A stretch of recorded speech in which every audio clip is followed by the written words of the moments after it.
Lionel Messi improbably still as good as ever.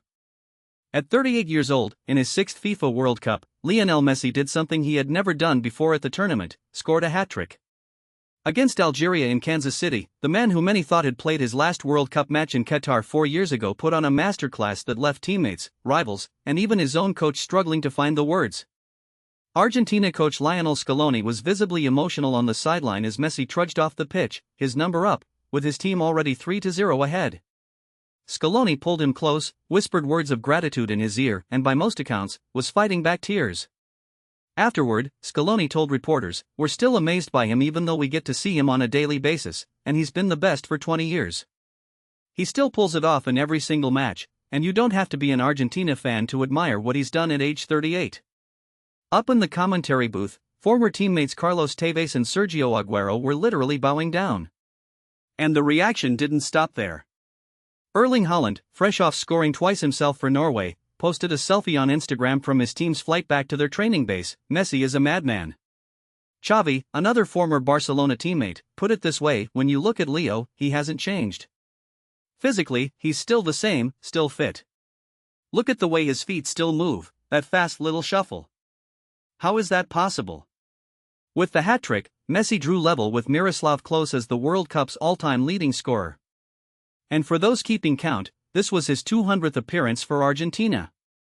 Now, the remarkable thing is that none of this was guaranteed. Messi never publicly committed to this World Cup. As late as March, Scaloni himself admitted he was still in the dark about Messi's intentions. Those around Messi say he didn't take this tournament for granted. After lifting the trophy in Qatar in 2022, he told reporters that the final would be his last World Cup game. When the Emir of Qatar draped a ceremonial bisht over his shoulders before the trophy lift, many, including Messi himself, thought that was the end of the chapter. What changed? By all accounts, Messi needed to prove something, not to the world, but to himself. He wanted to earn his place in this squad on current form, not past reputation. His move to Inter Miami in 2023 was partly strategic, adapting to American conditions ahead of this very tournament. And it worked. He won the MLS Cup, took home the MVP award, the Golden Boot, and finished as South America's top scorer in World Cup qualifying.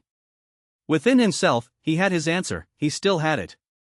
His Inter Miami teammate Rodrigo de Paul, who has become so integral to protecting Messi on the pitch that he's earned a reputation as Messi's bodyguard, revealed just how seriously the two approach this.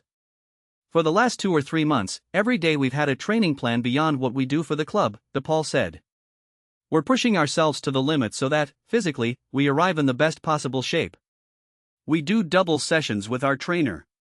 That's where we put in the work." Kylian Mbappé had an impressive day of his own, scoring twice against Senegal. But just as it was after the 2022 final, it was Messi who stole every headline.